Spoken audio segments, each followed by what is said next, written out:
Hi was, నేను మీ ayurvedic doctor Premanandam. So చూడండి, నేను మీకు ఈరోజు ఈ వీడియో ద్వారా రోజు రాత్రి రాజుల రతి చేయించే ఒక అద్భుతమైన అడవిలో దొరికే ఔషధ మొక్క అయినటువంటి ఆ మొక్క యొక్క గడ్డలు అయినటువంటి ఈ నేల గుమ్మడి గడ్డలను ఏ విధంగా వాడాలి అనేది ఈ వీడియో ద్వారా చెప్పడం జరుగుతుంది.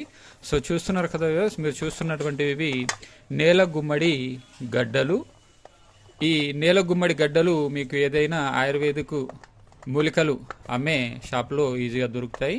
సో ఈ గడ్డలను మీరు తెచ్చుకొని రోట్లో వేసి దంచి జల్లెడ పట్టి ఇలా చూర్ణంలా చేసి పెట్టుకోవాల్సి ఉంటుంది. ఇది నేల గుమ్మడి గడ్డల చూర్ణము.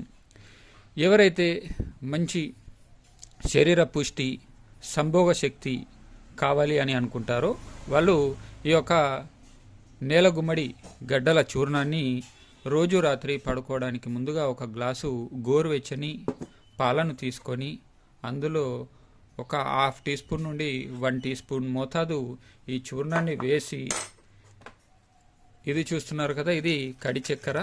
ఈ కడి చక్కెర చూర్ణాన్ని కూడా మీరు ఒక హాఫ్ టీ స్పూన్ నుండి 1 టీ స్పూన్ మోతాదు వేసి ఈ రెండు కూడా ఈ పాలలో బాగా కలిపేసి త్రాగేస్తూ ఉండండి.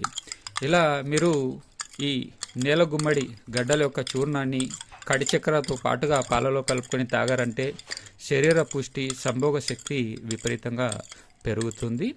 ఈ యొక్క నేల గుమ్మడి గడ్డలు ఇంకా అనేక రకాల వ్యాధుల్లో ఉపయోగించవచ్చు. నేను మీకు ఈ నేల గుమ్మడి గడ్డలకు సంబంధించి ఏ విధంగా సేకరిస్తారు, తర్వాత వీటి యొక్క అనేక రకాల ఉపయోగాలు, ప్రయోజనాలు వేరే వీడియోలో చేసి చూపిస్తాను. సో మరిన్ని ఇంకా ఇట్లాంటి వీడియోస్ కోసం మీరు కనుక ఇప్పటివరకు నా ఛానల్ని సబ్స్క్రైబ్ చేసుకున్నట్లయితే ఖచ్చితంగా సబ్స్క్రైబ్ చేసుకోండి. మరియు పక్కన ఉన్న బెల్ ఐకాన్ని ట్యాప్ చేయడం ద్వారా నా యొక్క లేటెస్ట్ వీడియోస్ మీకు అప్డేట్స్ వస్తూ ఉంటాయి. సో మరిన్ని వీడియోస్ కోసం థ్యాంక్ యూ వాస్.